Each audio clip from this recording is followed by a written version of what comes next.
नमस्कार। पत्रकार टीवी की इस चर्चा में आपका स्वागत है। वर्ष 2020 जाते-जाते एक बड़े विवाद को जन्म दे गया है। ये विवाद है कि एलोपैथी और आयुर्वेद वाले अलग-अलग दावा कर रहे हैं और दोनों आपस में एक दूसरे के गुत्थम-गुत्था जैसे दिख रहे हैं। आयुर्वेद का दावा है कि उन्हें भी सर्जरी का अधिकार होना चाहिए, जो उनको पहले भी था। लेकिन एलोपैथी समुदाय के जो डॉक्टर हैं, उनका कहना है कि इसको मिक्सोपैथी किया जा रहा है, मतलब एलोपैथी और आयुर्वेद को मिला दिया जा रहा है। तो आखिर पूरा विवाद क्या है, हमारे समझते हैं इसको। इसमें हमारे साथ जुड़ रहे हैं डॉक्टर एमएन थरेजा, जो कि जयपुर के आईएमए इंडियन मेडिकल एसोसिएशन के जब राजस्थान ब्रांच के प्रेसिडेंट हैं।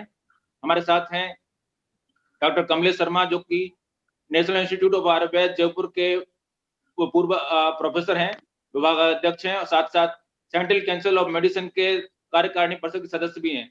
हमारे साथ हैं अखिल बंसल जी। अखिल बंसल जी जाने-माने पत्रकार हैं, सामाजिक कार्यकर्ता हैं और इनका लंबा सामाजिक क्षेत्र में काम करने का अनुभव रहा है। आप सभी लोगों का स्वागत है। सबसे पहले मैं कमलेश जी आपके पास ही आ जाता हूँ, क्योंकि अ, आप ही सबसे ज़्यादा विवादों के घेरे में हैं कि आप लोगों ने जो है ना ये मिक्सोपैथी लेके आ गए हैं। आपको जो है पहले से अधिकार थे आपको सर्जरी की, अब आपको नया क्या मिल गया? बताएँ, समझाएँ सर थोड़ा। जी, जी। ठीक है, धन्यवाद स्वतंत्र जी। मैं एक अच्छे विषय को एक अच्छे प्लेटफ़ॉर्म पर चर्चा करने से कुछ मिथ बने हैं, कुछ भ्रांतियाँ हैं, वो ज़रूर दूर होंगी और ये पत्रिका को इसका श्रेय देना पड़ेगा। अभी प्रारंभ करते हुए से आपने कहा है कि आपस में गुत्थम-गुत्था हो रहे हैं, मुझे लगता है ऐसी स्थिति नहीं है। सब संजीदा लोग हैं और तथ्यों के आधार पर और तर्कों के आधार पर बात करेंगे, तो मैं समझता हूँ सब चीज़ें स्पष्ट होंगी। थोड़ा-सा हम पीछे चलेंगे तो भी पिछले दिनों आयुष मंत्रालय के अधीन जो central council of Indian medicine है, जो देश भर में आयुर्वेद की शिक्षा को रेगुलेट करती है, नियमित करती है, उसकी ओर से एक नोटिफिकेशन, एक गजट नोटिफिकेशन हुआ। उसमें कुछ 58 प्रकार के प्रोसीजर जो साधारणतया होते आए हैं, उनको स्पष्ट किया गया है। असल में central council of Indian medicine का जो 2016 का गजट है, जिसमें पाठ्यक्रम वगैरह हर 5 साल में रिवीजन किए जाते हैं, वस्तु तो ये सब उसमें थी। उनको थोड़ा स्पष्ट करने के लिए कि कौन-कौन से ऐसे प्रोसीजर्स हैं, जिनको आयुर्वेदीय दृष्टि से 2 जो डिग्रीज होल्डर हैं, जो पोस्ट ग्रेजुएशन करने के बाद के लोग हैं, उनको करने का अधिकार दिया है। सारे के सारे आयुर्वेदिक ग्रेजुएट्स इन 58 प्रकार के प्रोसीजर्स को करने के लिए योग्य नहीं हैं। केवल एमएस शल्य, जिसको आयुर्वेद धन्वंतरी शल्य, और एमएस शाला के, यानी आयुर्वेद तो धन्वंतरी क्या एक शाला के। पहले अधिकार नहीं था क्या? नहीं, अधिकार मीन्स नोटिफिकेशन में नहीं था वो, उसको स्पष्ट करने के लिए नोटिफाई किया है इसको। अधिकार पहले भी था, कर ही रहे थे। ये सब प्रैक्टिस में था पहले से भी और अभी भी ठीक है। प्रैक्टिस में है। ठीक है, हमारे साथ डॉक्टर एमएन थरेजा जी हैं। थरेजा जी, मैं संक्षेप में ये जानना चाहूँगा आपको कि आप लोगों ने पिछले दिनों हड़ताल की थी। आपका आपका मुद्दा था कि मिक्सोपैथी किया जा रहा है। तो क्या आपको क्या आपत्ति क्या है कि ये शल्य क्रिया करते भी हैं या पहले करते नहीं भी करते आए हों और अब करना शुरू करते हैं, तब भी क्या दिक्कत है हो सकती है? सर, मेरा आयुर्वेद के प्रति बहुत अच्छा पॉजिटिव एटीट्यूड है, लेकिन मैं एक चीज आपसे ये कहूंगा, जो आदमी जिस काम में एक्सपर्ट है तो वही काम करे तो ज्यादा बेटर है। अगर अपन एक लोहार को कारपेंटर का काम दे दे, कारपेंटर को लोहार का दे दे, तो वो उतनी अच्छी तरह नहीं कर पाएगा, क्योंकि हमारे एलोपैथी के अंदर जो सर्जन तैयार होते हैं और वो बहुत मुश्किल से होते हैं। हमारे यहाँ फर्स्ट ईयर में एनाटॉमी पढ़ाई जाती है और साथ में कैडेवर भी होते हैं, जबकि आयुर्वेद में कैडेवर ना होके सिर्फ डेमो पीसेस पे कराया जाता है, जिससे क्या उसका जो एक्सपोजर है बॉडी के प्रति उतना बढ़िया नहीं होता। 5 साल तक वो आदमी पूरी एलोपैथिक मेडिसिन पढ़ता है, फिजियोलॉजी, एनाटॉमी, फार्माकोलॉजी, पैथोलॉजी वगैरह सब पढ़ता है। उसके बाद वो इंटर्नशिप करने के बाद भी वो सर्जरी करने के लिए ऑथराइज नहीं होता एमबीबीएस करने के बाद, और उसके बाद उसको 3 साल की पोस्ट ग्रेजुएशन डिग्री करनी पड़ती है, जो डिफरेंट स्पेशलिटीज में होती है, जैसे जनरल सर्जरी की अलग करनी पड़ती है, सर, आई के लिए अलग। ये सब जानते हैं, लेकिन सवाल है कि अगर वो सर्जरी उनको सरकार अधिकार दे रही है, तो इसमें आपको क्या दिक्कत है? उनको सरकार अधिकार दे रही है, आम आदमी इनके पास जाएगा, नहीं जाएगा? आपको इसमें क्यों पेट में जो है ना पेट में दर्द हो रहा है? यार, हमारे पेट में कीड़े नहीं है, हम ये जनता का भला चाहते हैं। अब इनको क्या किया उन्होंने, जो एक ही जो सर्जन बन रहा है वो प्लास्टिक सर्जरी भी करेगा, वो ENT सर्जरी भी करेगा, वो गायनी सर्जरी भी करेगा, जनरल सर्जरी भी करेगा, ऑप्थेल्मिक सर्जरी भी करेगा, डेंटल सर्जरी भी करेगा। ऐसा कोई आदमी एक्सपर्ट नहीं है जो अकेला आदमी ये सारी सर्जरी कर सके। इसलिए हमारे एलोपैथी में भी स्पेशलिटी है। 3 साल की MS करने के बाद फिर उसको सुपर स्पेशलिटी के लिए, यूरोलॉजी के लिए अलग जाना पड़ेगा, प्लास्टिक के लिए अलग जाना पड़ेगा। आई के अंदर मैं आपको बता दूं, आई के अंदर भी MS करने के बाद फिर 2 तरह की सर्जरी होती है, एंटीरियर चैम्बर, पोस्टीरियर चैम्बर। उसके लिए ज्यादा एक्सपर्ट आदमी कर चाहिए। आज की तारीख में गांव से भी बिल्कुल अनपढ़ गंवार आता है, उसको भी स्पेशलिस्ट चाहिए। डॉक्टर कमलेश वो कह रहे हैं कि जो है ना, हम लोग सर्जरी सीखते हैं तो सर्जरी सीखने में बहुत लंबा समय लगता है।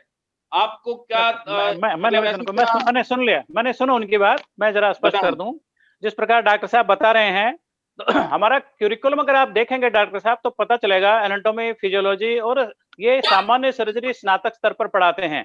और आपकी जानकारी के लिए बता दूं, आज की तारीख में NIA में 10 कैडेवर हैं, और शायद SMS मेडिकल कॉलेज में है कि नहीं, वर्चुअल डिसेक्शन टेबल हमारे पास है।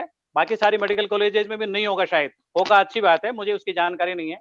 लेकिन ये जो कह रहे हैं कि ये पढ़ाई उसकी होती नहीं है, तो वो कह रहे हैं हमारे शामिल, वो कह रहे हैं कि आप डमी पे करते हैं, आप डमी पे करते हैं।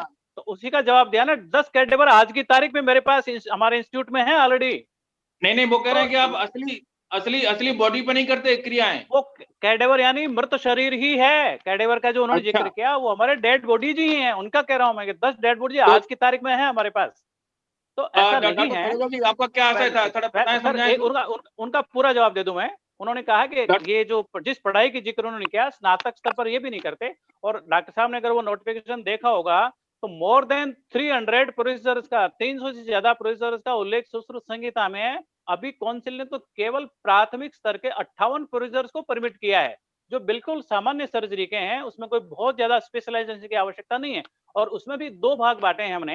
तो ENT सर्जरी वही करेगा केवल जिसने शालाक्य में MD की है 3 साल की, जिस 3 साल की पढ़ाई के बाद डॉक्टर साहब कर रहे हैं, वही 3 साल की पढ़ाई ग्रेजुएशन के बाद हमारे यहाँ करेंगे। और वो केवल ENT और आई वाला करेगा जो जनरल सामान्य स्तर के प्रोसीजर्स हैं। और जनरल सर्जरी वो करेगा जिसने MS शल्य आयुर्वेद में 3 साल का पोस्ट ग्रेजुएशन किया है, जिसने एनाटॉमी फिजियोलॉजी भी पढ़ी, और बाकी जब विषय उसके लिए आवश्यक है पढ़ने वाले, वो सब पढ़ने के बाद स्नातक 5.5 साल का पूरा कोर्स, इंटर्नशिप, और उसके बाद 3 साल का जो पोस्ट ग्रेजुएशन कोर्स करेंगे, उनको भी हमने केवल 58 पाएंगे। आप ऐसे 58 लिस्टेड किए उनमें। तो वो जो सुपर स्पेशलिटी की बात कर रहे हैं, वो सुपर स्पेशलिटी इसमें शामिल नहीं है। बहुत साधारण स्तर के माइनर ऑपरेशन है, जो बहुत इंटर्नशिप के स्तर के बच्चे करते हैं हमारे यहाँ। जैसे मतलब क्या उसमें मतलब उसमें आपके हड्डी जोड़ने से लेकर आंख की, नाक की, सब सारी क्रियाएं शामिल हैं क्या उसमें? हाँ, क्यों नहीं है। नहीं तो प्राथमिक स्तर की बात है। इसमें कौन सी डीप ऐसी सर्जरी है? हड्डी अपने आप जुड़ती है। हड्डी को जोड़ने के लिए उसका जो अलाइनमेंट करना होता है ओपन करके, तो जिन्होंने एनाटॉमी पढ़ रखी है वो करेंगे ना, उसमें क्या दिक्कत है। उनको प्रैक्टिस कराई जाती है। हमारे जो MS शल्य करते हैं 3 साल उनको सर्जिकल प्रैक्टिस कराई जाती है। जी सर। हाँ सर, MS ऑर्थोपेडिक्स या जनरल सर्जरी के बाद जब तक वो 3 साल का SRशिप नहीं करता, वो रवा नहीं होता। और आज का जमाना है, हर चीज सुपर स्पेशलिस्ट है। और जबकि हमारे यहाँ एनेस्थीसिया जो भी दवाई दी जाती है, हर सर्जरी में एनेस्थीसिया दिया जाता है, वो सारी एलोपैथिक मेडिसिन है। ऐसी कोई आयुर्वेदिक मेडिसिन नहीं है जिससे एनेस्थीसिया दिया जाए। और पोस्ट ऑपरेटिव में भी सारी एलोपैथिक मेडिसिन यूज हो जाती हैं। जिस आदमी ने एलोपैथिक मेडिसिन के बारे में नॉलेज नहीं है, वो इनकेस अगर कोई रिएक्शन होता है तो बहुत सीवियर होता है, उसको वो संभालने में बहुत मुश्किल है। ये सारी चीजें अपन को सोचनी पड़ेंगी। और कहां से ये एनेस्थीसिया देंगे? सारी एलोपैथिक मेडिसिन यूज करेंगे। अगर ये आयुर्वेदिक मेडिसिन सारी इंजेक्टेबल, अभी मेरे ख्याल से इतनी ज्यादा नहीं होंगी तो कोई 2-4 होंगी। जैसे इन्होंने कैडेवर के बारे में बोला, अगर हिंदुस्तान में 100 आयुर्वेदिक कॉलेज हैं तो मुश्किल से 5-7 कॉलेज ऐसे होंगे जहां पर कैडेवर अवेलेबल है। बाकी ऐसी छोटी छोटी जगह पर आयुर्वेदिक कॉलेज खुले हैं जिनकी आप सोच नहीं सकते। जबकि मेडिकल कॉलेज के लिए आज की तारीख में 25 बीघा जमीन चाहिए और 100 के लिए कम से कम 140 प्रोफेसर चाहिए। इतने सारी rules and regulation medical council से हैं। और इसलिए जो हिंदुस्तान के डॉक्टर्स हैं पूरे वर्ल्ड में मशहूर हैं। आज हमारे हिंदुस्तान में मेडिकल टूरिज्म बहुत अच्छा कमाई का साधन है। अगर इस तरह ये मिक्सोपैथी आ गई तो हमारे हिंदुस्तान के डॉक्टर जो हिंदुस्तान के बाहर जो आज बहुत अच्छी रेपुटेशन कमा रहे हैं, वो सारी खत्म हो जाएगी। बंसल जी, सीधा सा मामला है कि अगर वो कह रहे हैं कि जो लब्बुलवाब है कि एक तो आम आदमी पे जो है ना, कोई भी आदमी इलाज ऑपरेशन करने आ जाएगा, उसको आता होगा नहीं, एनेस्थीसिया जो है ना उनको करना आता नहीं होगा, एनेस्थीसिया देंगे, और इससे पूरी दुनिया में भारत की जो है ना जो साख है, जैन साहब ये एनेस्थीसिया वाला जवाब दे दूं एक बार पहले मैं। एक मिनट सर, एक बार आम आदमी जो है ना क्या सोचता है, थोड़ा सा वो भी समझने की जरूरत है। मैं जहां तक स्वतंत्र जी थरेजा जी से सहमत हूं, क्योंकि जो बात एलोपैथिक में है वो आयुर्वेदिक में नहीं है। आज भी अधिकांश डॉक्टर जो भले ही वो आयुर्वेद का इलाज करते हो, बोर्ड आयुर्वेद का लगा रखा हो, लेकिन वो भी एलोपैथिक का सहारा लेते ही लेते हैं। जो निपुणता एलोपैथिक में है वो अभी तक आयुर्वेद में हम कायम नहीं कर पाए हैं। जहां तक ऑपरेशन की बात है, आयुर्वेद वाले सामान्य ऑपरेशन तो कर सकते हैं, लेकिन जो निपुणता एलोपैथिक में आएगी वो आयुर्वेद में नहीं आ सकती, ऐसा मेरा ख्याल है। हाँ तो ठीक है, तो आप इलाज कराने मत जाइएगा, लेकिन उनको परमिशन देने में आपको क्या दिक्कत है? आप इलाज कराने मत जाइए, आप क्या इससे ज्यादा क्या कर सकते हैं? आप मत जाइए इलाज कराने उनसे। हाँ, ये आपका तर्क सही है, मैं इससे सहमत हूं कि उनको किसी को आपत्ति तो नहीं होना चाहिए। जी कमलेश जी। हाँ देखिए, अभी डॉक्टर साहब ने एक बात अच्छी उठाई कि ये एनेस्थीसिया बहुत जरूरी होता है। मैं स्पष्ट कर दूं कि एनेस्थीसिया जनरल सर्जन भी नहीं देता है। इनके यहाँ मॉडर्न सर्जरी जो करने वाले एनेस्थीसिया वो देते हैं क्या? एनेस्थेसियोलॉजिस्ट जो भी होगा एनेस्थेसिस्ट वही देता है। हमारे यहाँ एक तो ये बताते हैं कि छोटे छोटे कॉलेजेज में, तो देश भर में 500 से ज्यादा आयुर्वेद कॉलेजेज हैं, उनमें से एमडी केवल 90 कॉलेजेज में कराई जाती है। तो वो ऐसे संस्थान है जहाँ इस प्रकार की इक्विप्ड, वेल इक्विप्ड ओटी जहाँ रहता है। तीसरी बात बताऊं, एमएसआर में हमारे कंपल्सरी है, सर्जरी करने से पहले एनेस्थीसिया चाहिए ही चाहिए। वो जनरल सर्जरी वाला भी लेगा, उसकी सेवाएं आयुर्वेद वाला भी लेगा, वो नहीं कर सकता। तो हम कहाँ क्लेम कर रहे हैं? एनेस्थीसिया आयुर्वेद वाला व्यक्ति नहीं देगा, वो भी एक प्रोसीजर है, वो एक तकनीक है, एक विशेषज्ञता है। उस विशेषज्ञता के वो बोल रहे हैं, इसी को बोल रहे हैं मिक्सोपैथी। आप मिक्स कर रहे हैं। हो रहा है, जिसका काम जो करेगा वो करेगा, उसका काम एनेस्थीसिया देना, एनेस्थीसिया देगा।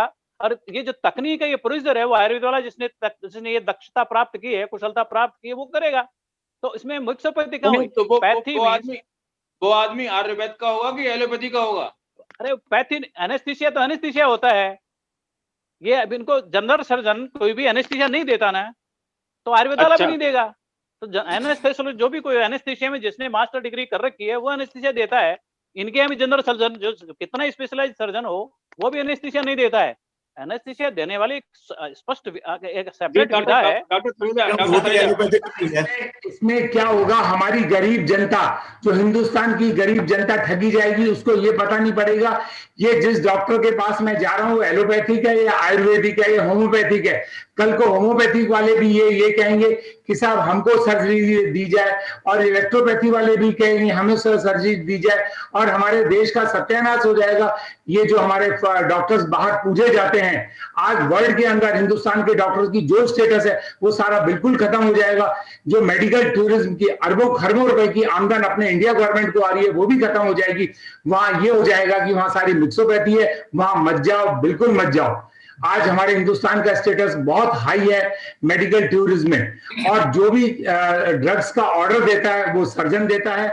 एनेस्थीसिया वाला सिर्फ एनेस्थीसिया के पॉइंट में ही देता है, और जो पोस्ट सर्जरी जितनी भी केयर है वो सारी एलोपैथिक मेडिसिन है, वो सर्जन या ऑपरेटिंग सर्जन ही देता है। आई के अंदर आज की तारीख में ये है कि एंटीरियर चैम्बर, पोस्टीरियर चैम्बर के अलग अलग डॉक्टर हैं। आप मुझे थरेजा जी, आप मुझे ये बताएं कि कोरोना के उपचार में, कोरोना आया, कोरोना के उपचार में जहां तक मैं जानता हूं आयुर्वेद ने ज्यादा हेल्प की, आपके एलोपैथी ने क्या हेल्प की? आयुर्वेद का कोई दवाई अभी तक नहीं आई। सर आज ये कोरोना वायरस, मुझे कहना नहीं चाहिए, आज कोरोना वायरस के maximum work all over world allopathic doctors कर रहे हैं। आज पेशेंट चाहे प्रिवेंशन के लिए काढ़ा पी लेगा, लेकिन जैसे उसको आरटीपीसीआर पॉजिटिव आएगा वो तुरंत एलोपैथिक डॉक्टर के पास भागेगा। तो आयुर्वेदिक होम्योपैथिक प्रिवेंशन तो बहुत बड़ी चीज है ना, प्रिवेंशन कर दिया तो बहुत बड़ी चीज होगी। प्रिवेंशन भी सर, प्रिवेंशन के लिए भी कोई डॉक्यूमेंटेड नहीं है, सारा अनडॉक्यूमेंटेड है। ये जितना भी क्लेम कर रहे हैं उसका कोई डॉक्यूमेंटेशन नहीं है। कोरोना एक नई डिजीज है, इवन अभी एलोपैथिक में भी रिसर्च चल रही है, डॉक्यूमेंटेशन हो रहा है। आज की तारीख में मैं आपको बता दूं, आज यूएस में कोरोना वैक्सीन आज लगना चालू हो गया है, और उसके लिए भी बहुत सारी परेशानी है। सारे रिसर्च डॉक्टर कमलेश ये देखिए जो बातें डॉक्टर उठा रहे हैं, सबसे बड़ा इश्यू है कि आयुर्वेद में डॉक्यूमेंटेशन नहीं है। किसी चीज की साफ साफ मतलब बता रहा हूँ, वही बता रहा हूँ, वही आ रहा हूँ, वही आ रहा हूँ। मैं बोल रहा हूँ तुक्केबाजी पे काम करते हैं, लग गई तो तीर, नहीं तो कोई तुक्केबाजी में नहीं है। आज आप बता लीजिए कि जितना मॉडर्न मेडिसिन का ट्रीटमेंट चल रहा है उसका डॉक्यूमेंटेशन है क्या? डॉक्टर साहब से पूछ लीजिए। ये जब नई बीमारी खुद बता रहे हैं तो अब से इन्होंने जो दवाएं दे रहे हैं वो ऑलरेडी डॉक्यूमेंटेड हैं क्या, ये इनसे पूछ लेना, पहली चीज। दूसरा, आप जितने कोरोना पॉजिटिव पेशेंट्स हैं उनमें से इनके प्रोड्यूसर्स की जो मॉडरेट और सीवियर में गए उनका परसेंटेज कितना है? जो सामान्य पल्बिक माइल्ड तक पहुंची, माइल्ड से मॉडरेट में नहीं गई, मॉडरेट से सीवियर में नहीं गई, इसमें तो सबसे बड़ा रोल प्रिवेंशन का ही रहा है। जो एकदम जिनको सीवियर स्टेज में गए हैं उनके पास इनका कौन सा डॉक्यूमेंटेशन है? वाइटल पार्ट्स की सुरक्षा करने के लिए इनके पास उपचार है। यहाँ हम सर्जरी के जो माइनर प्रोसीजर्स करने वाले हैं उसमें भी उसका रेफरल सिस्टम है। हमने यहाँ ऑन कॉन्ट्रेक्चुअल जो मैंने बताया है कि हमारा जो MSR वो कह रहा है उसमें general surgeon, general physician, anaesthesiologist, gynaecologist हमारे पैनल में रहते हैं। एक जिस कॉलेज में MD चलती है वहाँ मॉडर्न मेडिसिन के डॉक्टर्स को हमने M पैनल किया हुआ है। तो जहाँ जिसकी जैसी आवश्यकता होगी वो तो उनको भेजना पड़ेगा। अच्छा, इनकी हर सर्जरी के लिए रेफरल सिस्टम नहीं है क्या? तो रेफरल होगा तो उनको भेजना ही पड़ेगा। वो यही कह रहे हैं कि आप तो बुलाएंगे एलोपैथी वालों को जब जरूरत पड़ेगी, लेकिन हमें तो जरूरत नहीं पड़ती आपकी, हम तो आपको कभी नहीं बुलाते। यानी कैसे नहीं बुलाते? आप एक हॉस्पिटल में माइनर सर्जरी हुई, इनके बस का नहीं होता तो हायर सेंटर पर रेफर करते हैं कि नहीं करते हैं? ये रेफरल सिस्टम है, तो इस रेफरल सिस्टम को हमारे यहाँ भी अपनाया जाएगा। जहां जैसी आवश्यकता होगी, हर सर्जरी के केस में रेफरल की आवश्यकता होती नहीं है, जहां होगी वहां उस जरूरत के हिसाब जिस सेंटर में रेफर किया जाएगा वो व्यवस्था है। लेकिन इससे जो है ना दुनिया में भारत में तो जो ना भारत में प्राइमरी सेंटर से रेफर करते हैं, सेकेंडरी पे, सेकेंडरी से टर्शियरी करते हैं। हम कभी ऐसे भी नहीं होते सर्जरी का कॉम्प्लिकेट पेशेंट होने के बाद आयुर्वेदिक के पास भेजें, ऐसा कभी भी नहीं होता। आयुर्वेदिक वाला सोचता है कि कॉम्प्लिकेट हो गया अब हम एलोपैथिक के पास भेजें। तब कई बार क्या होता है कि हम एलोपैथिक वालों को आयुर्वेदिक दवाई की कोई नॉलेज नहीं होती, क्या उसने दिया है, किस स्ट्रेंथ में दिया है, कितनी दी है, तो पेशेंट की हालत और बिगड़ने लग जाती है। बहुत बार हमने देखा है पेशेंट्स आते हैं जिनकी किडनी खराब हो जाती है, लिवर खराब हो जाती है, क्या खाया क्या दिया कुछ पता नहीं होता। इसलिए मेरी ये रिक्वेस्ट है, आज जितने भी आज आयुर्वेदिक डॉक्टर हैं लिखते हैं MD, बहुत कम ऐसे लिखते हैं जो MD आयुर्वेदिक MD लिखते हैं। जो सामने वाले पेशेंट बेचारे गरीब आदमी को ये पता भी नहीं होता ये सचमुच MD आयुर्वेदिक है या एलोपैथिक है। ये सब तरह की मिक्सोपैथी अगर हो जाएगी तो हिंदुस्तान की गरीब जनता, वैसे भी अनपढ़ गंवार है, तो हिंदुस्तान की गरीब जनता लुट जाएगी, बर्बाद हो जाएगी। और अगर ऐसा नियम बना दिया जाए कि आपको अगर आयुर्वेद है तो आपको लिखना पड़ेगा कंपलसरी MD आयुर्वेद, तब ठीक होगा। ऐसा है ही, लिखना ही पड़ेगा। इसके लिए कानून की व्यवस्था है, अगर कोई नहीं लिखता है, ध्यान में आता है तो उसके लिए व्यवधान है, व्यवस्थाएं हैं, उसके लिए विजिलेंट सरकार रहती है ना। तो इसमें डॉक्टर साहब की ये जो काल्पनिक प्रश्न है, काल्पनिक चिंता है, इसका कोई आधार ही नहीं है। हर चीज के लिए इनके यहाँ भी कोई MS लिखेगा, MD लिखेगा, तो आयुर्वेद का कोई व्यक्ति है, आयुर्वेद की दक्षता उसमें दक्षता ले दे तो उसे लिखना ही चाहिए। तो और उसको हम स्पेशलाइज्ड डॉक्टर्स दें, बढ़िया से बढ़िया दें, आज वेल एक्सपीरियंस सर्जन दें। क्योंकि दवाई तो आदमी किसी भी डॉक्टर से ले सकता है, लेकिन सर्जरी आदमी ये कराने से पहले 10 बार सोचता है और पूछता है कि मैं किसके पास जाऊं सर्जरी, तभी जाके सर्जरी जाके कराता है। रास्ते अभी कोरोना वाले केस में भी आप ये देखो, जितने भी सीरियस पेशेंट हैं, एक एक वर्ड के एक एक मरीज का डॉक्यूमेंटेशन डेली आता है। और ये एलोपैथिक मेडिसिन का आता है, आयुर्वेदिक मेडिसिन का कोई नहीं आता। कौन सा पेशेंट का एडमिट हुआ, कौन सी ऑक्सीजन लगी, किसको क्या हुआ, इस तरह की कोई डॉक्यूमेंटेशन नहीं है। मैं ये चाहता हूं हिंदुस्तान डॉक्टर साहब को जानकारी नहीं है तो मैं बता दूं कि कोरोना को लेकर के जितने ट्रायल्स हुए हैं वो सारा डॉक्यूमेंटेशन हो रहा है, हुआ है। मैंने डॉक्टर शर्मा मैं पूछना चाहता हूँ, वो कह रहे हैं कि हमारे यहाँ हर चीज का डॉक्यूमेंटेशन होता है। आपके यहाँ मान लीजिए कोई मरीज आया, अब मरीज ने आपने मरीज को क्या क्या दिया कुछ पता नहीं, आपका अलग प्रकार है, आपने उसे हमारे पास रेफर कर दिया। नहीं, अब हमारे पास रेफर कर दिया तो हमें तो पता नहीं आपने क्या दिया। ऐसा एक प्रोटोकॉल है, सर्जिकल कोई केस होगा तो वही प्रोटोकॉल जो मॉडर्न सर्जरी वाले अपनाते हैं उसी प्रोटोकॉल को ध्यान में रखते हैं, उसी प्रकार की उसकी सारी इन्वेस्टिगेशंस होती हैं, वो रिकॉर्डेड होती हैं। पेशेंट जब रेफर होता है तो क्या क्या कंडीशन उसकी रही है, एनेस्थेसियोलॉजिस्ट जो वहां रहा है उसकी क्या ओपिनियन है, किस स्थिति में ले जा करके। अब एक साधारण सा हर्निया का ऑपरेशन है, उसमें कौन सी कॉम्प्लिकेशन हो रही है, ये उदाहरण के लिए बताया मैंने। तो बहुत माइनर स्तर के वो ऑपरेटिव केसेज होते हैं, उन सेंटर्स पर जहां इस प्रकार की सुविधा वहीं होगा, कि कोई गांव की डिस्पेंसरी में तो होने वाला नहीं है। बंसल जी, कमलेश जी कह रहे हैं कि वो तो कोई गरीब आदमी के लिए है, आम आदमी के लिए है। आप अगर समर्थ हैं तो बड़े डॉक्टर के पास जाइए, जिसको छोटे डॉक्टर के पास जाने दीजिए। मैं जहां तक मेरे को कोरोना हुआ तो मैं अपनी खुद की स्थिति आपको बता रहा हूं मैं मार्च से ही, जब ये कोरोना चालू हुआ था, तब से ही काढ़ा भी ले रहा था, हल्दी का दूध भी ले रहा था, गर्म पानी भी ले रहा था, सब ले रहा था। इसके बाद मेरे को कोरोना हुआ तो आयुर्वेद पर तो भरोसा उतना ही होता है सामान्य सा। आज व्यक्ति दौड़ के जाएगा तो हमेशा एलोपैथिक पे ही जाएगा, आयुर्वेद पे नहीं जाएगा। सबसे पहले प्राथमिकता एलोपैथिक को ही देगा, आयुर्वेद को सेकेंडरी रखेगा। अभी तो जैन साहब, आपके तीन दिन पहले आपने एक सर्वे प्रकाशित किया है, आपको ध्यान होगा। आपके अखबार ने, लोकप्रिय अखबार ने, उसमें कितने प्रतिशत लोगों ने आयुर्वेद की चिकित्सा लेने की सहमति दी है। हालांकि वो इस समय रेलेवेंट नहीं है, पर जो बंसल जी कह रहे हैं कि जो व्यक्ति, उसकी अपनी रुचि है, वो कहाँ जाता है। लेकिन आपका एक जो रैंडम सर्वे और एक निष्पक्ष सर्वे मानता हूँ, पत्रिका कोई सर्वे करता है, उसमें कितने लोगों ने आयुर्वेदिक चिकित्सा लेने का लिखा है। यद्यपि ये बात यहाँ रिलेवेंट नहीं है, पर बंसल जी ने जो कही, मैंने उसका जवाब दिया है। और ये जो एक आशंकाएं हैं, एक काल्पनिक प्रश्न है, उनका आधार नहीं है कोई भी। लेकिन शर्मा जी, ये बात तो आप मानेंगे कि आयुर्वेद एलोपैथी से ज्यादा पुरानी है, ठीक है, एलोपैथी से ज्यादा पुरानी है, उसके बावजूद लोगों में भरोसा एलोपैथी का ज्यादा है। ऐसा क्यों है? हाँ, मैं निवेदन कर दूं, 200 साल पहले तक कौन सी एलोपैथी थी? उस समय लोग मरते ही थे क्या? इलाज नहीं होता था क्या? सब तक करते आया था। 200 साल में परिस्थितियां ऐसी बनी कि आयुर्वेद को जो राज्याश्रय मिलना चाहिए था वो नहीं मिला। चाहे वो कौन सा भी काल रहा हो, बीच में आजादी का जो स्वतंत्रता का काल रहा, निश्चित रूप से एक पैथी विशेष को एक प्रश्रय मिला पूरी तरह से। और आज भी आप देख लीजिए, भारत सरकार के टोटल हेल्थ बजट का 97.5% अकेले एलोपैथी के ऊपर खर्च होता है। और 2.5% पर फिर ये तो पहलवानी का, कुश्ती का भी नियम होता है कि बराबर के वजन अगर में आप कुश्ती कराते हो, वहां 2.5% में, वो कह रहे हैं 2.5% में 4 पैथी चल रही है और 97.5% में ये अकेले एलोपैथी चल रही है। तो ये जो डिस्पेरिटी है, आप बराबरी के स्तर पर लाओ और फिर आप तुलना करो, फिर अपेक्षा करो उनसे। जितने संसाधन हमारे पास उपलब्ध हैं, उनके हिसाब से हम अपनी पब्लिक की सेवाएं दे रहे हैं। और जो केवल अच्छे सेंटर्स हैं, उन अच्छे सेंटर पर जहाँ काम हो रहा है, वहाँ अगर मान लीजिए 5000 एलोपैथी के सर्जन हैं, वहाँ कहना है अभी जैसे बंसल साहब ने कहा, मेरे को कोरोना हुआ तो मैं तुरंत एलोपैथिक के पास गया। हर आदमी की धारणा यही रहती है कि मैं 100% ठीक हूँ। इस तरह जो एलोपैथिक मेडिसिन है, फास्ट एक्टिंग है, बढ़िया है।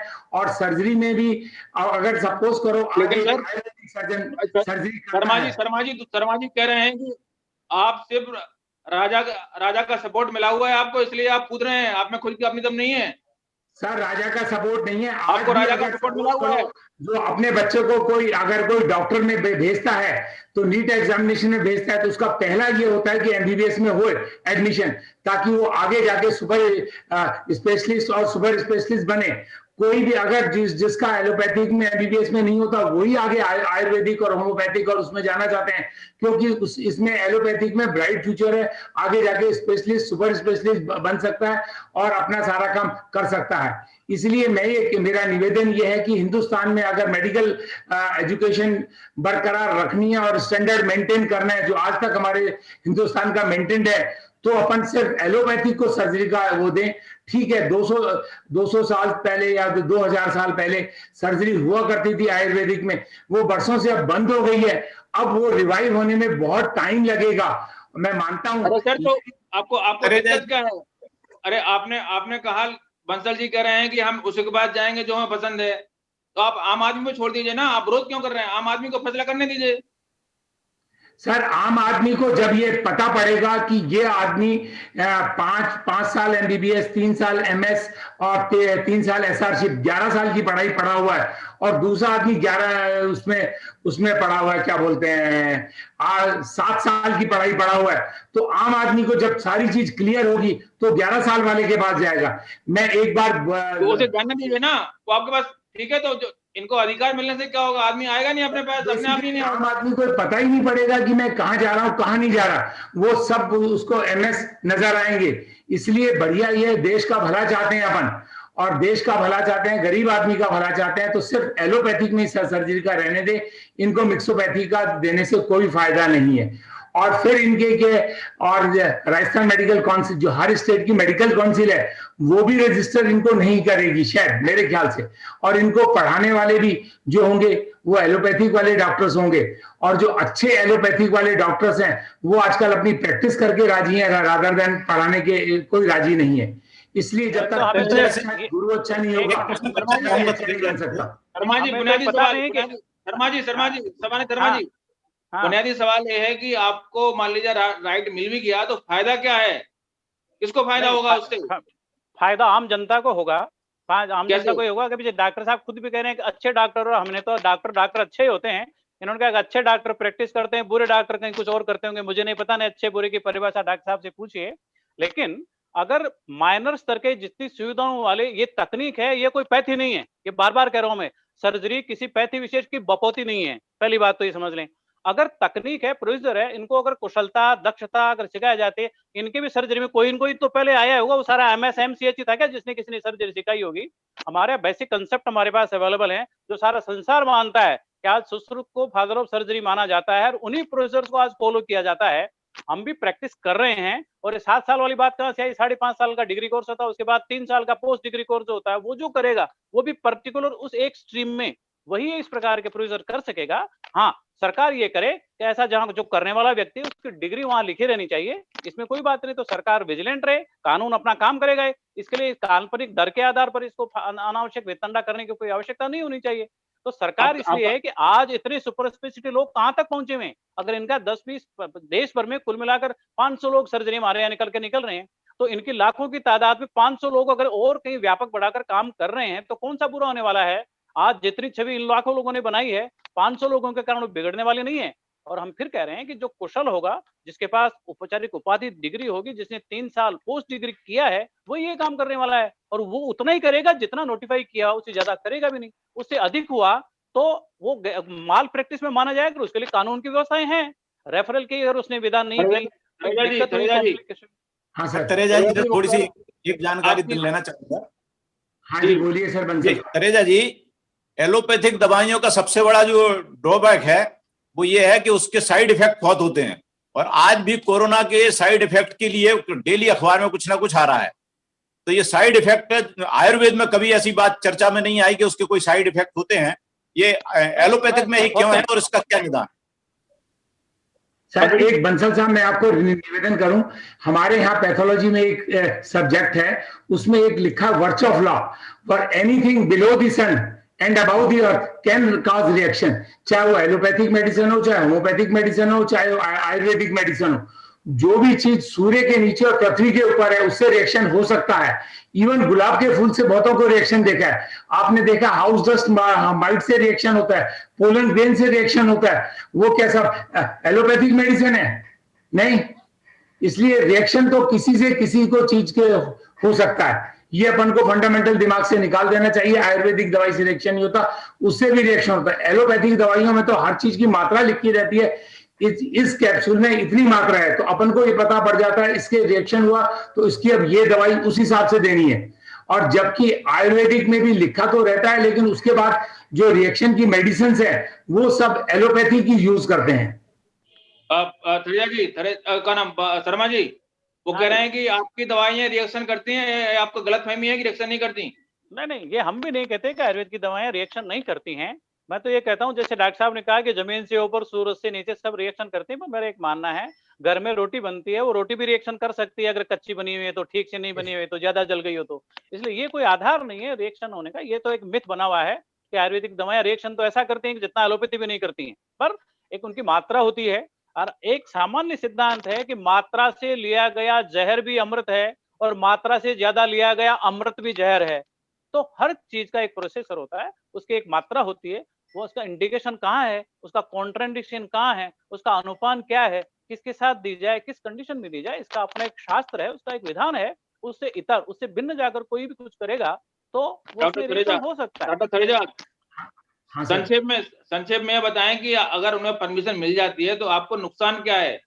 उन्हें मिल जाएगी परमिशन, अच्छी बात है ना, डॉक्टरों की कमी है भारत में, डॉक्टर और बढ़ जाएंगे डॉक्टरों की जो ना क्षमता। लेकिन हिंदुस्तान में डॉक्टर्स की कोई कमी नहीं है, कम से कम 600 मेडिकल कॉलेज हैं, उसमें से हजारों सर्जन निकलते हैं, ऐसी कोई सर्जन की कमी नहीं है हिंदुस्तान में। ये खाली फॉल्स डेटा दिए गए, ऐसा कोई सर्जन की कमी नहीं है, बहुत सर्जन अवेलेबल है इंडिया में, कोई सर्जरी अभी पोस्टपोन नहीं होती। सारे भारत में सर्जन की कमी है, पूरी दुनिया में जो है बताते हैं कि भारत में प्रति व्यक्ति जितने डॉक्टर होना चाहिए उतनी बहुत कमी है दुनिया की तुलना में। ये तो सारा डाटा अवेलेबल है दुनिया में, पूरे वर्ल्ड पे अवेलेबल है। सर ऐसा है कि जो वर्ल्ड के स्टेटस अलग हैं, अपने स्टेटस अलग है। अपने यहाँ लोगों को जितने चाहिए, अपने यहाँ government hospital, private hospital more than sufficient हैं। इतना है कि वो सारी चीज पूरी कैटर कर रहे हैं, और पेइंग स्टैंडर्ड भी जो है उसी हिसाब से बहुत बढ़िया काम हो रहा है मेडिकल। नहीं सर, शहरों में हो सकता है काफी हो, लेकिन गांव में तो बहुत कमी है सर। गांव में ऑपरेशन थिएटर भी मेंटेन नहीं हो पाते, बहुत सारी चीजें गवर्नमेंट मेंटेन नहीं। ऐसे अब तो गवर्नमेंट ने छोटी छोटी जगह पीएससी डिस्पेंसरी में भी ऑपरेशन थिएटर मेंटेन कर दिए, और हर जगह 30-30 बेड की पीएससी बना दी, सीएससी बना दी। वहां सारी सर्जरी एलोपैथिक डॉक्टर्स अवेलेबल हैं। बंसल जी मैं आपको जोड़ना चाहता हूँ, आपको लगता है कि भारत में डॉक्टर पर्याप्त हैं? हाँ, डॉक्टरों की तो इतनी कमी नहीं है, लेकिन गांव में जाना पसंद नहीं करते हैं एलोपैथिक डॉक्टर, ये सबसे बड़ी दिक्कत है। अच्छा शर्मा जी, आपको क्या कहना है, डॉक्टरों की कमी नहीं है भारत में? मुझे ऐसा ध्यान है, अगर आपके प्रोटोकॉल बना दें, एक फिक्स टाइम में इसका डॉक्टर का ट्रांसफर होगा, जिसमें पॉलिटिकल कोई इंटरफेरेंस नहीं होना चाहिए। असली चीज तो है पॉलिटिकल इंटरफेरेंस होता है, जिस वजह से डॉक्टर नहीं जाते। अभी ये अगर बन गया, इस जैसे बैंक मैनेजर का ट्रांसफर होता है, इतने साल बाद उसका ट्रांसफर होना है, कंपलसरी उसको जाना ही जाना है। मिलिट्री वालों का ट्रांसफर होता है, उसको जाना ही जाना है। अगर इस तरह डॉक्टर्स का भी बन जाए तो बहुत बढ़िया प्रोटोकॉल हो जाएगा, हर जगह डॉक्टर जाएंगे। प्लस गांव में जो बेसिक फंडामेंटल्स नहीं है, वहां लाइट नहीं है, पाइप नहीं है, रहने को मकान नहीं है। अगर आप जाके डॉक्टर के मकान वहां जाके देखें तो शायद आप बंसल साहब आप भी रहना पसंद नहीं करेंगे। जो उनको बेसिक फैसिलिटीज जो मेडिकल कॉलेज में मिलती हैं, वो उनको वहां बिल्कुल नहीं मिलती, और बहुत मुश्किल हो जाता है वहां निर्वाह करना डॉक्टर के लिए। शर्मा जी वो कह रहे हैं कि डॉक्टर पर्याप्त है इंडिया में, जरूरत नहीं है आपकी, हमें तो जरूरत नहीं है, क्या कहेंगे आप? मैं आपके अखबार का ही हवाला देता हूं, जिन दिनों में लॉकडाउन हो उस दिन ये बताया गया था कि 200 से ज्यादा सर्जरी पेंडिंग थी एसएमएस मेडिकल कॉलेज में, और वो स्थगित करनी पड़ी। आपके अखबार के हवाले से कह रहा हूं मैं, संख्या में शायद कुछ अंतर हो सकता है। इसलिए इतना दबाव जो आज है, मुझे लगता है कि डॉक्टर साहब या आईएमए इन चीजों को देख ले कि वो जो 58 तरह के प्रोसीजर जिनको हमने अनुमति किया भारत सरकार ने, उनमें बहुत ज्यादा कॉम्प्लिकेशन की संभावनाएं नहीं है।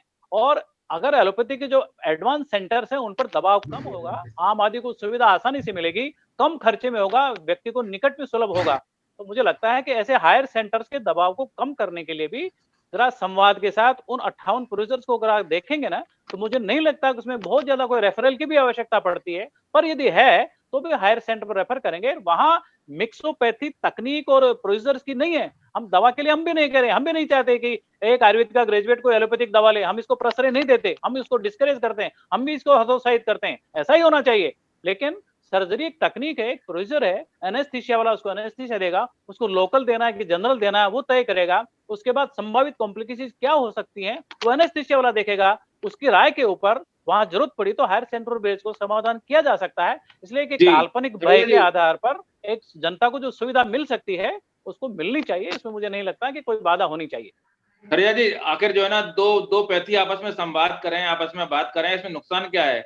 आपको जो है ना ऐसी आशंका क्यों है कि इससे जो है ना भारत की बदनामी होगी? आपको क्या अपना धंधा कम होने का डर सता रहा है क्या? क्योंकि आपको लग रहा है कि आपका धंधा कोई धंधा कम होने वाला नहीं है।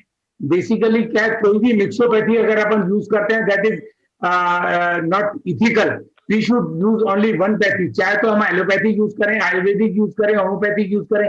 इस तरह मिक्सोपैथी में क्या होता है कि मरीज को यही पता नहीं होता कि वो जैसे एक डॉक्टर के पास आया है, वो ये सोच के आया कि एलोपैथिक दवाई देगा, उसने दे दी होम्योपैथिक दवाई, आयुर्वेदिक दवाई, उसका उसी टाइम फेट नहीं होगा। आप भी किसी डॉक्टर के पास जाते हो, अगर उसने आपको होम्योपैथिक दवाई दे दी, आयुर्वेदिक दवाई दे दी, कि आपको उसमें फेट होगा? जिस पैथी के पास आप जा रहे हो अगर वही पैथी वो यूज करता है, कोई आपको फेट होगा। अदरवाइज अपनी पैथी के अलावा दूसरी पैथी यूज करते हैं तो किसी पेशेंट को उस पर फेट नहीं होगा, जहां तक मेरा एक्सपीरियंस है। बंसल जी, आपको क्या लगता है कि ऐसा मिक्स हो सकता है कि आगे जाके? नहीं, मिक्स तो नहीं हो सकता है, जहां तक मैं समझता हूँ मिक्स तो नहीं हो सकता है। अच्छा, तो फिर आपकी आशंका क्या है? मान लीजिए सरकार ने, देखिए विश्वास तो लोगों को एलोपैथिक पर ही है, आयुर्वेद को सेकेंडरी जरूर लेता है, प्रिकॉशन के हिसाब से वो आयुर्वेद ले ले, बाकी फेथ तो अभी एलोपैथिक पर ही है लोगों का। नहीं, फेथ तो ठीक है, वो कह रहे हैं कि फेथ तो इसलिए है कि उसको जो है ना पैसा मिला हुआ है, राज्यश्रय मिला हुआ है, इसलिए वो आगे बढ़ गया। अब आप जैसे जब आप एलोपैथी वाले ठीक करने लगेंगे आपको, तो एलोपैथी में आ जाएंगे आप। तो वो कह रहे हैं कि आपको पहले मौका तो दो, हमें आपको मौका देने में क्या परेशानी है? सर आज की तारीख में हिंदुस्तान का पेशेंट खुला है, वो कहीं भी जा सकता है, आयुर्वेदिक के पास जा सकता है, होम्योपैथिक के पास, इलेक्ट्रोपैथिक के पास, नेचुरोपैथिक के पास, यूनानी के पास। वो अपनी इच्छा से ही एलोपैथिक डॉक्टर के पास अपनी इच्छा से आता है, ना कि वो इस वजह से आ रहा है कि सरकार ने 97% पैसा, जैसे कि ये कमलेश जी बोल रहे हैं, दिया है हमको। एक आम जनता को ये पता ही नहीं सरकार ने कौन सी पैथी में कितना पैसा लगाया है। उसको अपना फेथ है, जिसमें ये मेडिकल प्रोफेशन पूरा फेथ पे डिपेंड करता है। अगर डॉक्टर में फेथ है तभी फायदा होगा।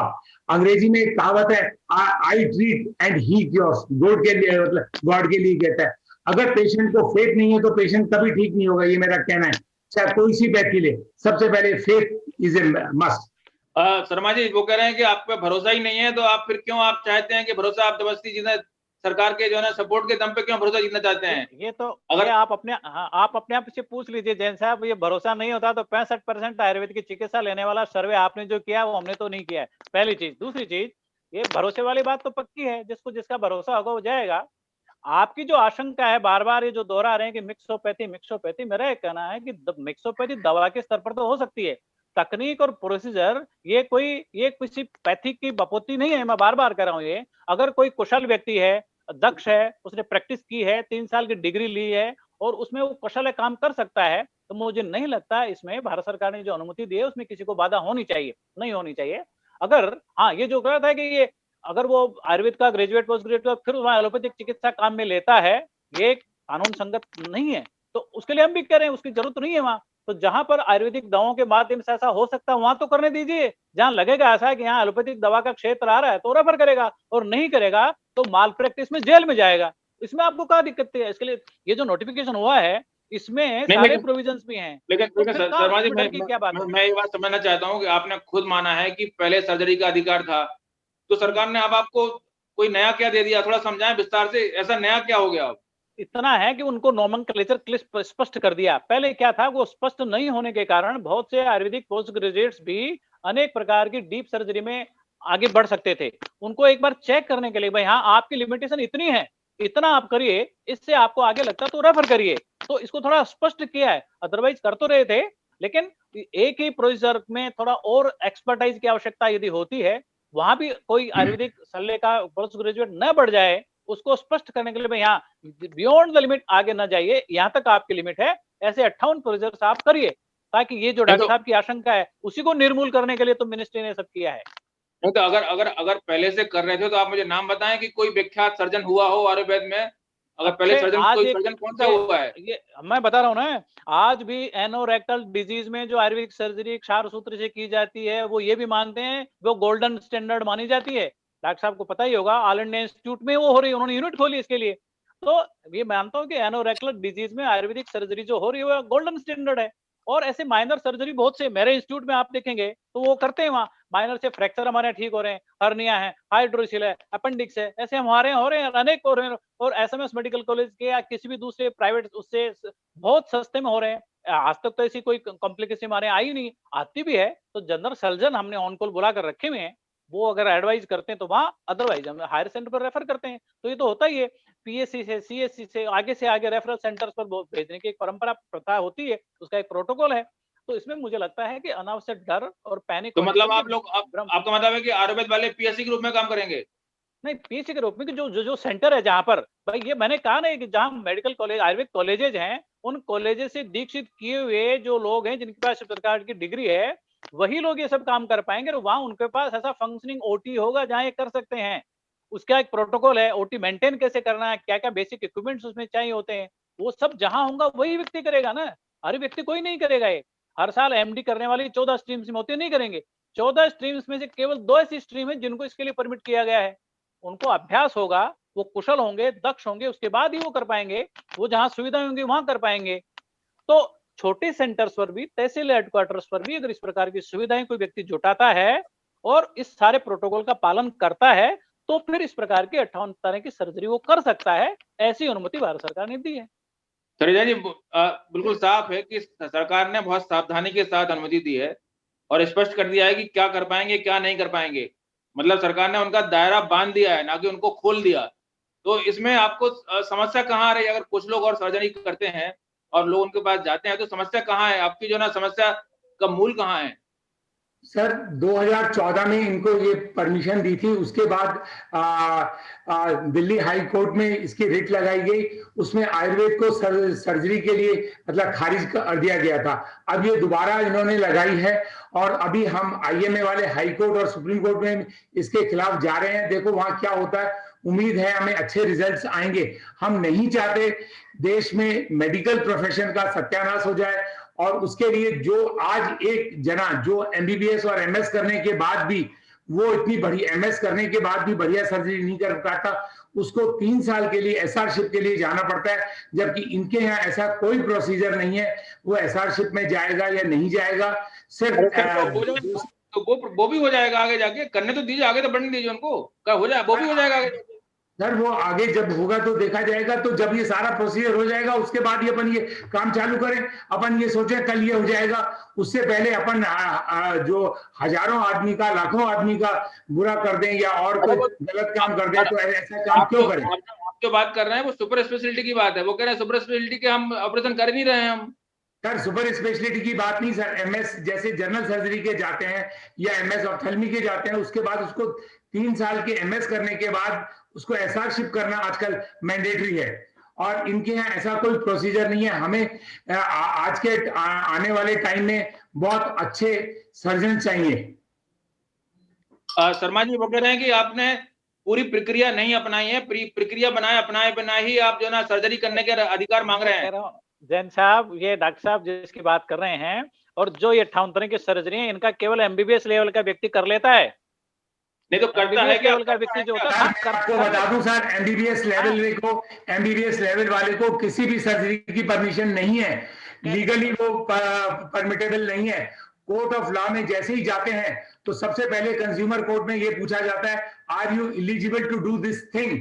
जैसे कोई अगर वो उसका के लिए एलिजिबल नहीं है तो इमीडिएट ये बात आगे, तो हम भी यही कह रहे हैं कि अगर वो उसके लिए एलिजिबल हैं, उसमें कुशल हैं, यदि कर सकेंगे, उनके पास अधिकार है, उनका उन्होंने कुशलता प्राप्त की है, उन्होंने पूरी ट्रेनिंग ली है, तो करने में कहाँ हर्ज है? फिर वो कोर्ट अगर नहीं कर रहा है ऐसा। सारी सर्जरी इस दुनिया में कहीं भी वर्ल्ड में कहीं भी एक सर्जन सारी सर्जरी नहीं करता। इसलिए मेरी निवेदन है जनता से भी, आईसीएमआर से भी, कि ये इनको ना दी जाए, और देने से क्या नाम से हमारे देश का दुर्भाग्य होगा ये, और जो हमारा स्टैंडर्ड आज आउटसाइड इंडिया है वो खत्म हो जाए। बंसल जी आप क्या कहेंगे? आपको जो है ना आम आदमी के रूप में आपको कहाँ समस्या लग रही है? अगर आपको मन होगा तो आप जाएंगे, नहीं होगा तो नहीं जाएंगे, और उसमें जो ना आपको दिक्कत है। लेकिन मैंने जैसा पहले कहा, आयुर्वेद पर अभी विश्वास कम है लोगों को, एलोपैथिक पर ही जाएंगे लोग। और वैसे भी अगर सामान्य ऑपरेशन की सुविधा आयुर्वेद को दी जाती है तो उसमें कोई ऐतराज नहीं होना चाहिए। कमलेश जी, तो अब आपको ओवरऑल आपको क्या लग रहा है कि सरकार ने, जैसे माना जाता है कि बीजेपी सरकार है तो आयुर्वेद को फेवर करती है, तो क्या सरकार आपको फेवर कर रही है? आप ये मानते हैं क्या? नहीं, हम तो ये कहते हैं सरकार तो फेवर नहीं कर रही। जो तथ्यात्मक बातें हैं, तर्क के आधार पर, ये एक मशीनरी होती है। काउंसिल में जो लोग बैठते हैं, जो टेक्नोक्रेट्स हैं, आयुर्वेद के एक्सपर्ट्स हैं, शल्य के विशेषज्ञ हैं, उन लोगों ने सब पाया है कि ये 2016 का जो एमएसआर था उसमें ये सब चीजें क्लियर नहीं है। इनको थोड़ा क्लियर कर दीजिए ताकि हाँ, तो इसमें भाजपा या कांग्रेस की बात नहीं है, सरकार तो सरकार होती है। तो इन्होंने अभी है जी, कोर्ट में जाएगा, कोर्ट में खारिज हो जाएगा, फिर क्या करेंगे आप? नहीं, कोर्ट में खारिज हो जाएगा, उसके हमारे पास पूरे प्रमाण है। हम क्यूरिकुलम उनको बताएंगे, हमारे उसका हॉस्पिटल का प्रोटोकॉल क्या होता है वो उनको बताएंगे, और फिर कोर्ट कहता है तो कोर्ट तो सर्वोपरि जैसा कहता है वो सबको सर्वमान्य होगा ही होगा। लेकिन हमने कोई कार्रवाई की है यदि काउंसिल ने या आयुष मिनिस्ट्री ने, उसका पूरा आधार तैयार किया है, उसका क्यूरिकुलम, उसका एविडेंस है, उसके हॉस्पिटल के रिकॉर्ड्स आप देख लीजिए जहां इस प्रकार के प्रोसीजर्स होते हैं।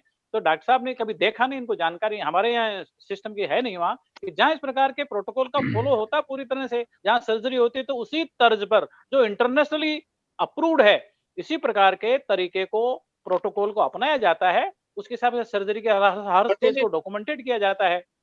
बंसल जी, मुझे नहीं लगता है कि कोर्ट में भी इसकी कोई दिक्कत होगी।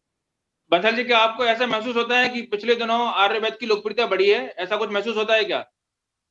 हाँ, कुछ तो बड़ी है। जब से ये कोरोना हुआ है तो लोगों में वो तो आया है कि आयुर्वेद के जो काढ़ा वगैरह दिया है, अभी जैसे हमको कोरोना हुआ तो वहां भी हमको काढ़ा दिया गया।